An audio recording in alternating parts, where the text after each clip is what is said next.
had 8 season-ending injuries. 6 of them were varsity athletes, or potentially varsity athletes. And when that happens to a program, somebody's got to step up.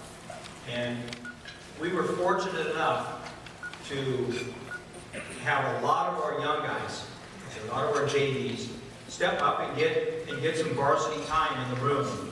And they felt what it is to be a varsity wrestler. So that's going to help us for next year. And the kids that got injured, you know, it's a game of injuries.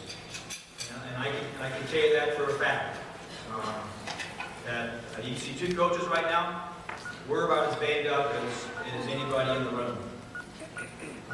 He's probably going to have a knee surgery. I got to have a knee surgery, and most recently, I just injured my neck, and I don't know how bad it is. So we're talking about an injury-prone sport, and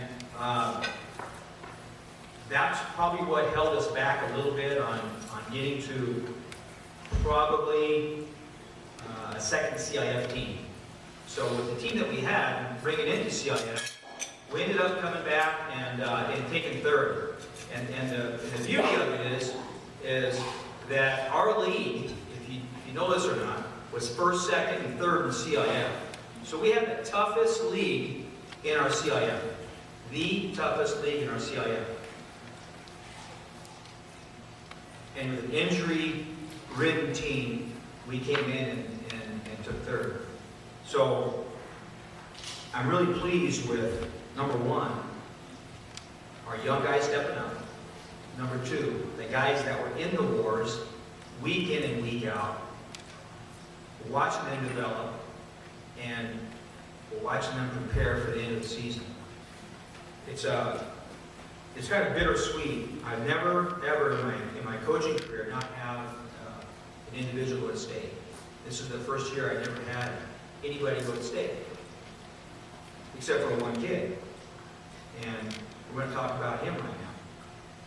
If you saw a couple weeks ago, we had a nice article in the paper about Christian Sanders. And it just goes to show you that here's one of the guys that stepped up. He, number 1, came down from 220 pounds. And I asked him if he wanted a spot at 182. It was there for him. And he looked at me and he said, "I'll do it, Coach." So I said, okay, he's going to do it, because I know his personality. And he stepped up on the scale during league finals and ended up being a CIF qualifier.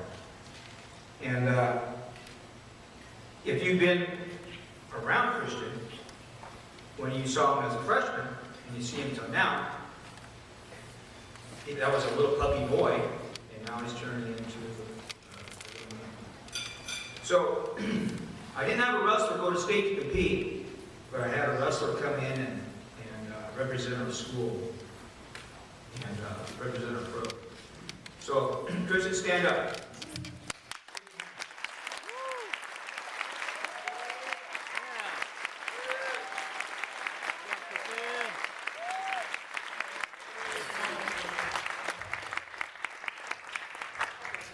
If you don't know, Christian got the most inspirational wrestler in the state of California. There were 84 different applications, and he was the one that was chosen, and rightly so. So, Chris, you come on over. We've got a little. All right, good job.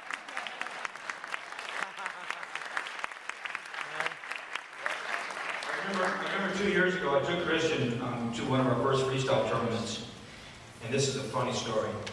I didn't know that he was addicted to peanut butter. And we were having peanut butter and jelly sandwiches. We're getting ready to go to the tournament.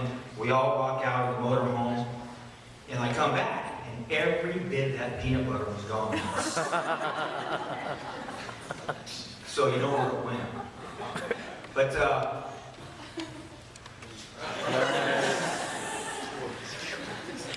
you okay, Kristen? So that's been my pleasure to be a mentor for this guy. So So I didn't have anybody go to state to compete, but you got one heck of a award when you went to state. So give this guy a big hand.